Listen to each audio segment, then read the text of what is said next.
लोगों को नहीं मिल पाता है। सबसे पहले हम शुरू करेंगे, जैसे अभी न्यू में चल रहा है प्रधानमंत्री कृषि सम्मान निधि योजना। ये योजना है कि आपको किसान लोगों को डायरेक्ट खाता में पैसा जा रहा है। इसमें ना कोई लागत है ना आपको कुछ लग रहा है, लेकिन इसका प्रोसेस क्या है, जब तक ना वो प्रोसेस आप लोग कीजिएगा नहीं तो वो लाभ आप लोगों को नहीं मिलेगा। सबसे पहला बात, आपको इसके लिए रजिस्ट्रेशन होना जरूरी है। आप रजिस्टर्ड किसान हैं कि नहीं? वो सबका हो गया है इसका रजिस्ट्रेशन? सब करवा लिए हैं? आप लोग करवाए हैं रजिस्ट्रेशन की नहीं? जमीन ही नहीं है, कुछ भी जमीन नहीं है अपने नाम से। हाँ? कितना डिसमिल है? हाँ, 2 डिसमिल होना चाहिए। 2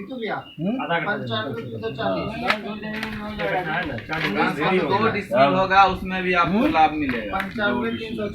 हाँ 10 दूर हुई हुआ, 2 डिसमिल 10 दूर हुआ। उसमें आपको ठीक है। इसके लिए आवेदन के लिए आपको सबसे पहले रजिस्ट्रेशन होना जरूरी है।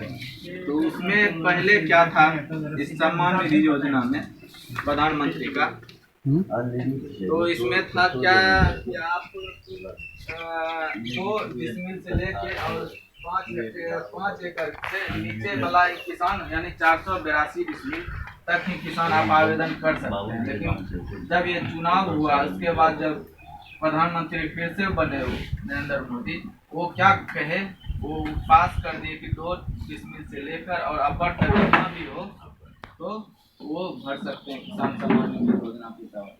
उसके लिए सबसे पहले आवेदन करना पड़ेगा। उसके लिए जमीन का रसीद होना जरूरी है। जिसके अपने नाम से है तो वो ठीक है, वो आवेदन कर सकते हैं। जो उसके नाम से अगर जमीन नहीं है, उसके लिए आपको वंशावली सरपंच के द्वारा आना पड़ेगा। उसको जाइएगा आप लोग, वहाँ पे ऑनलाइन करने के लिए जहाँ करता है ऑनलाइन, या वसुधा के अंदर जाइए, वहाँ से भी ऑनलाइन आपका होता है। बोलिएगा हमको प्रधानमंत्री सम्मान निधि योजना के तहत हमको रजिस्ट्रेशन करवाना है, ठीक है। उसके लिए रजिस्ट्रेशन में ऑनलाइन आवेदन करवाना है। तो आवेदन के लिए आपको आधार कार्ड जरूरी पड़ेगा। जैसे किसान का आपका पड़ेगा पंजीकरण हो गया, जो पंजीयन संख्या है वो जरूरी पड़ेगा, और कुछ नहीं। उसमें एक जमीन का रसीद लगता है। अगर आपके नाम से जमीन नहीं है तो उसमें आपका वंशावली लगता है। उसमें आप वंशावली एक बना लीजिए, उसको भी साथ साथ आपको अटैच करके उसमें लोड करवाइए, ताकि बहुत सारा फॉर्म जो होगा रिजेक्ट हो गया है। मेरी तरफ से तो हम जान रहे हैं आपको कि आप किसान हैं, आपको हम जान रहे हैं कि आप किसान हैं। आप आवेदन किए, हम आपका फॉरवर्ड कर दिए, लेकिन क्या होता है जब सीओ तक भी जाता है, वो आपको डायरेक्ट जान नहीं देगा।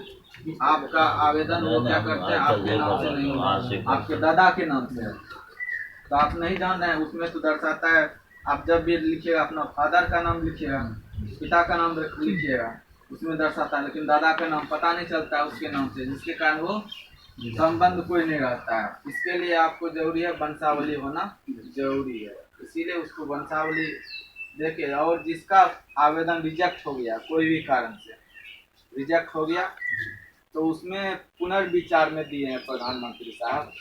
वो बोले कि इसमें एक पुनर्विचार में एक आवेदन करना है। जिसका रिजेक्ट किस कारण हो गया है, उसमें फिर से आवेदन करना है। न्यू आवेदन के लिए दिया है, बस अल्टीमेट डेट दिया है 20 तक। 20 के बाद क्या होगा, बंद होगा कि फिर रहेगा, ये नहीं कर सकते हैं। 20 के अंदर वो करवा लीजिए आवेदन, आप लोगों के लिए बहुत ही अच्छा होगा। ये एक योजना चल रही है जो सबसे अच्छी योजना है, ठीक है। दूसरी बात, आपका एक डीजल अनुदान आता है, ठीक है। ये सब सारा चीज़ दीजिए, जैसे डीजल अनुदान आता है, ठीक। डीजल अनुदान में कैसे करना है, गैर रैयत और रैयत।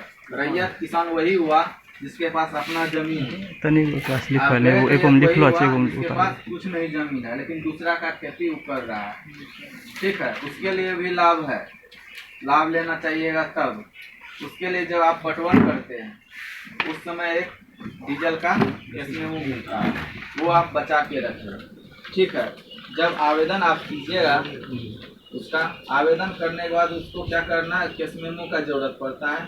गैर रैयत जिसके पास जमीन नहीं है, जितना एकड़ आप करते हैं पटवन, उसके अनुसार अगर 1 एकड़ में 50 लीटर, 1 एकड़ में 10 लीटर जरूरत पड़ता है, जिसमें आपका 1 एकड़ में 50 रुपया अनुदान है, 50 रुपया नहीं 500 रुपया अनुदान है, ठीक है। 1 डिसमिल पे 5 रुपया करके अनुदान देती है सरकार। तो आप आवेदन कीजिएगा, उसका फिर आपको सब्सिडी अकाउंट में जाता है। डीजल अनुदान का एक ये भी डायरेक्ट है, आप लाभ ले सकते हैं। आपको 1 एकड़ में आपको 500 रुपया की छूट मिलती है। ये योजना हो गया डीजल अनुदान। लेकिन इस बार सरकार क्या कर रही है, सब स्टेट में बिजली पहुंचा रही है धीरे धीरे। उसके लिए शिविर लगाया जा रहा है। शिविर है बुधवार और शायद शनिवार, 2 दिन का शिविर है। वहाँ मुख्यालय ब्लॉक में शिविर लगाया जाएगा। सब अपना कागज दीजिए, जमीन का रसीद और या आधार कार्ड, 2 चीज़ लगेगा उसमें, जो लगता है जमीन के लिए। उसके लिए धीरे धीरे अब सरकार डीजल अनुदान बंद कर रही है। जैसे पंप सेट पे मिलता था डीजल अनुदान, डीजल पंप सेट पे, और उस पर अनुदान नहीं देगी सरकार, और उस पर अनुदान बंद कर रही है। उस पर अब इलेक्ट्रिक जो है पंप सेट, उस पर अब अनुदान देगी सरकार। इसीलिए अब 1 ही 2 सीजन आप ले सकते हैं लाभ। और जिसको जिसको अगर खेत तक बिजली की ज़रूरत है, वो अपना आवेदन बुधवार और शनिवार के आके जमा करके अपना कागज वो करवा लें कनेक्शन, ताकि आप लोगों को खेत तक बिजली की सुविधा पहुंच सके। ये एक लाभ हुआ। क्या बोले? उसमें जो है देना पड़ेगा वो आधार कार्ड वगैरह सब। हाँ, आधार कार्ड देना बिजली वाले में। हाँ, बिजली वाले में आधार कार्ड और जमीन का रसीद, जहाँ पे आपको लगवाना है जी, बिजली का खंभा जहाँ तक आपके खेतों तक पहुँचेगा, जी जी, वहाँ तक उसकी जरूरत है। फिर आपका एक हो गया मिट्टी जाँच। सबसे मेन इम्पोर्टेंट आपका है मिट्टी जाँच। आप लोग धड़ल्ले से खेती करते हैं, मिट्टी का जांच करवाते नहीं है, जो रियल चीज है। जो आपका पूर्वज लेके गए हैं बहुत सोना जैसा जमीन, उसको धीरे धीरे आप लोग क्या कर रहे हैं, बंजर कर रहे हैं। बंजर हो रहा है जमीन, उसमें आप ढेर सारा केमिकल का खाद का प्रयोग कर रहे हैं, तो पेस्टिसाइड का यूज कर रहे हैं, जिसके कारण क्या हो रहा है, आपका जो जीवित जीवाणु है सॉइल में वो मर रहे हैं। और जितना जैसे आप दे रहे हैं बहुत सारा केमिकल फर्टिलाइजर, उससे क्या होता है, जमीन मिट्टी मेरा क्या होगा, अशुद्ध हो रहा है। कैसे हो रहा है, जैसे हम दिए उसमें अगर कोई बारिश पड़ा, बारिश पड़ने के बाद क्या होता है, कोई पेस्टिसाइड है सब लीच होके कहाँ जाता है, जमीन में जाता है, जमीन के अंदर। वो क्या होता है, वो जाके आपका पानी में मिलता है। पानी इसके एक केमिकल फर्टिलाइजर से पानी भी दूषित हो रहा है, मिट्टी भी दूषित हो रहा है, और मेरा वायुमंडल भी दूषित हो रहा है। तीनों चीज दूषित हो रहा है। इसको रोकने के लिए क्या करना जरूरी है, इसको रोकने के लिए ऑर्गेनिक फार्मिंग की जरूरत है करना। ऑर्गेनिक बगीचा वाला बता दो, कैसे कटहलवाड़ी, जीरा ये सब लगा कैसे लेंगे, उसके लिए हम उसके लिए सामग्री की क्या जरूरत है, एक सामग्री देखिए उसके लिए चाहिए खुरपी, एक पॉलीथीन शीट ले लीजिए, एक पेपर ले लीजिए। आपका समझिए खेत, ठीक है, 2.5 बीघा करने पर है। उसका आर है, आर के बगल से मिट्टी नहीं लेना है, कहाँ कहाँ से मिट्टी नहीं लेना है। अगर आर है उसके बगल से मिट्टी नहीं लेना है, ठीक है। अगर आपका खेत के पास पेड़ लगा नजदीक से मिट्टी नहीं लेना है, ठीक है। अगर आपके खेत में कहीं गड्ढा है, ठीक है, वहाँ पे पानी जमता है, वहाँ से मिट्टी नहीं लेना है। जितनी जगह से मिट्टी नहीं लेना है, जहाँ पे आपका खेत नहीं हो, जहाँ ऊंची जमीन हो, वहाँ से मिट्टी लेना है। 55-27 कर ली, 5 जगह से मिट्टी लेना है। मिट्टी लेना कैसे, मिट्टी लेना भी शेप में, इस आकार में मिट्टी लेना, ऐसे इधर से खुरपी से किए, इधर से किए, इसको निकाल के हटा दिया। अब जो वो भी शेप बना, उसके परत से हम एक तरफ से मिट्टी लेंगे, इधर से एक तरफ से इधर से, दोनों को निकाल लिए। ऐसे करके 4 से 5 जगह से हम मिट्टी ले लेंगे। मिट्टी लेने के बाद उसको क्या करना है, मिट्टी ले लिए, उसको फिर पेपर पे हम नहीं, सबको पेपर पे डाल देंगे, एक ही जगह सबको डाल देना है। पेपर पे डालने के बाद उसको क्या करना है, बढ़िया से उसको मिला लेना है, मिक्स कर लेना है। मिक्स करने के बाद क्या होगा, उसमें कंकड़ पत्थर जितना हो उसको क्या करना है, उसको निकाल देना है। निकालने के बाद उसको क्या करना है, 4 भाग में बांटना है। एक सर्कल बना लिए, उसको 4 भाग में बांट दिए, एक 4 जो आमने सामने का है उसको हटा दिए, फिर 4 भाग किए। इसी तरह करते करते जब आधा केजी बच जाए उसको क्या करना है, जो पॉलीथीन ले गए हैं उसमें डाल के अपना नाम लिख देना है, खेत का कितने खता खसरा कितना है वो दे देना है, गांव का नाम देना है, अपना मोबाइल नंबर और किसान रजिस्ट्रेशन जो वो दे देना है। वो दे के आप लैब में, यहाँ आप बहुत खुशनसीब है कि यहाँ पे आपके डिस्ट्रिक्ट में कृषि विश्वविद्यालय है जो कृषि की जहाँ पढ़ाई होती है, ठीक है। तो वहाँ पे आप जाके वो मिट्टी जाके क्या करना है, लैब में जाके दे देना, ठीक है। लैब में देने के बाद वहाँ से आपका जांच होकर आएगा। वहाँ देना कुछ पैसा लगता है, वहाँ यूनिवर्सिटी लेती है, ठीक है। लेकिन एक बात है, पहले होता था क्या, हर एक पंचायत में टारगेट दिया जाता था हम लोगों को मिट्टी जांच के लिए, यहाँ से इतना किसान का लेना है, इतना किसान का। लेकिन इस बार टोटली चेंज हो गया, किसी एक प्रखंड में एक गांव को सेलेक्ट किया गया है, इसमें उसमें सारे किसानों का मिट्टी लेके जांच करवाना है। कहाँ, डिस्ट्रिक्ट में भी जांच होता है, जिला में जांच होता है हम लोगों के द्वारा। लेकिन इस बार वैसा नियम नहीं है, जिसको जांच करवाना इसीलिए जरूरी है। जैसे आप खेत है ये, इसमें धड़ल्ले से क्या कर रहे हैं, यूज कर रहे हैं आप, ये फर्टिलाइजर यूज कर रहे हैं, पेस्टिसाइड यूज कर रहे हैं, इसमें क्या जरूरत है नहीं जरूरत है आपको मालूम नहीं है, नहीं मालूम है इसमें क्या देना है। इसीलिए उसको जब जांच करवाइएगा उसका, जो उसमें आप जांच करवाइएगा मिट्टी जांच करवाने के बाद आपको एक कार्ड देगा, सॉइल हेल्थ कार्ड उसको बोला जाता है। उसमें क्या रहता है, कार्ड में लिखा हुआ रहता है कितना % आपका नाइट्रोजन है, फास्फोरस है और पोटास है, और जितना भी माइक्रोन्यूट्रिएंट है, जो माइक्रोन्यूट्रिएंट है उसमें कितना माइक्रोन्यूट्रिएंट है, माइक्रोन्यूट्रिएंट मतलब जो हमको ये नाइट्रो फर्टिलाइजर में जो हम केमिकल फर्टिलाइजर यूज करते हैं उसमें माइक्रोन्यूट्रिएंट हम नहीं देते हैं खेत को, हमको पता नहीं चलता है इसमें,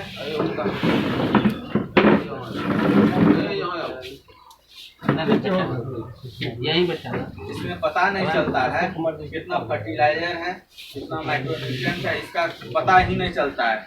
इसीलिए उसका जांच करवाने के बाद उसमें सॉइल हेल्थ कार्ड रहता है, उसमें दिया रहता है कितना % आपके खेत में नाइट्रोजन है, कितना फास्फोरस है, कितना जिंक है, कितना बोरॉन है, ये सारी चीज का आपको पता चल जाएगा कि इतना मात्रा में है। अगर हमको नाइट्रोजन जितना जरूरत है उतना खेत को पहले है, उसमें ज़्यादा यूरिया की जरूरत नहीं होगी, क्योंकि उसमें हम ज़्यादा फर्टिलाइजर उतनी ही मात्रा में देंगे। उसका डोज भी लिखा रहता है कि इतना kg पर हेक्टेयर हमको खेत में डालना है, मेरे अवेलेबल है। जैसे जिंक की कमी हो गया खेत में तो हमको जिंक डालना है, अगर जिंक पहले से है तो उसमें जिंक फिर डाल रहे हैं, कोई बोल रहा है कि इसमें जिंक डालिए, तो आपके खेत में ऑलरेडी है ही जिंक, तो फिर डालने से आपको क्या फायदा है, वो बर्बाद जा रहा है आपका।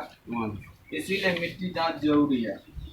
देखिए कैसे एक दूसरे से रिलेशन है, पहले मिट्टी है, मिट्टी से आपको रिलेशन है गाय से आपको रिलेशन खेत से आपको रिलेशन है आपसे, एक रिलेशन है सबका, समझे ना। कैसे रिलेट है वो को रिलेट करके बताते हैं खेती कैसे किया जाता है। आज सरकार बोल रही है कि प्रधानमंत्री का उद्देश्य है कि 2022 तक हमको आमदनी उतनी करनी, लेकिन आप 10 गुना कर सकते हैं। मेरे अनुसार आप 10 गुना कर सकते हैं आमदनी, लेकिन उस अनुसार आप कोई भी एक किसान खेती करिए और हमसे आके मिलिए। अगर आप करते हैं तो सही तरीका, जैसे आप लोग गाय पालते हैं, ठीक, गाय पालने के बाद क्या हुआ, गाय पालने से आपको बहुत फायदा है। एक से आपको रिलेशन है, गाय पालिएगा आपसे, खेत से और आपके समाज से, सारे चीज से है उसका रिलेशन। जैसे आप करते हैं खेती, गाय पालते हैं, गाय पालने से वो क्या करता है, आपको गोबर देती है, ठीक, और दूध देती है। दूध आप मार्केटिंग कर लेते हैं, वो आपसे, उससे आपको आमदनी हो गई दूध से, और जो गोबर बच गया उसका गोबर से आप फायदा ले सकते हैं। लेकिन कैसे लीजिएगा, इसका भी तो होना चाहिए कि कैसे हमको फायदा मिलेगा। मतलब हर एक चीज से, गाय से सब कुछ हम निकाल देते हैं, सारा चीज गाय से हम निकाल देते हैं। अगर आप खेती सही मन से करते हैं, सही ध्यान से करते हैं तो उसको कैसे करना है, जैसे गाय गोबर दिया, उसको क्या करना है, एक हम गोबर टैंक बनाएंगे, उसको बायोगैस कहते हैं।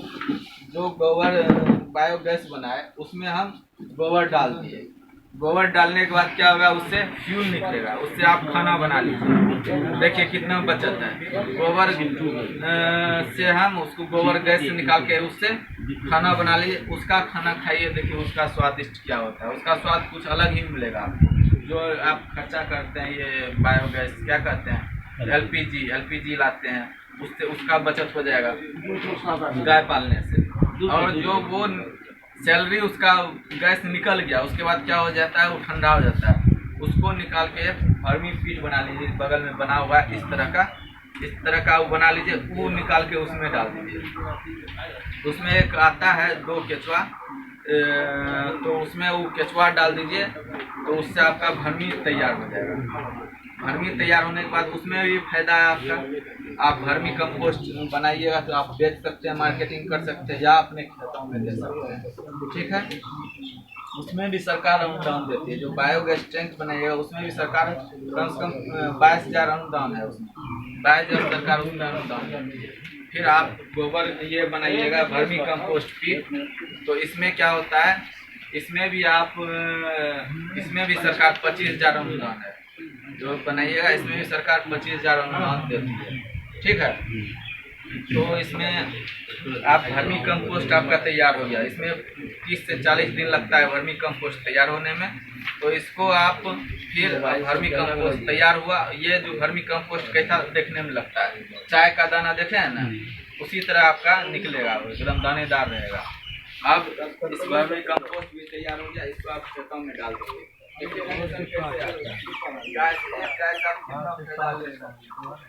उसको खेत में डाल दीजिए। खेत में डालने के बाद क्या होगा,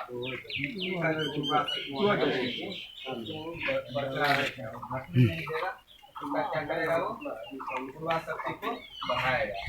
धीरे धीरे वो बढ़ाता, धीरे धीरे नीचे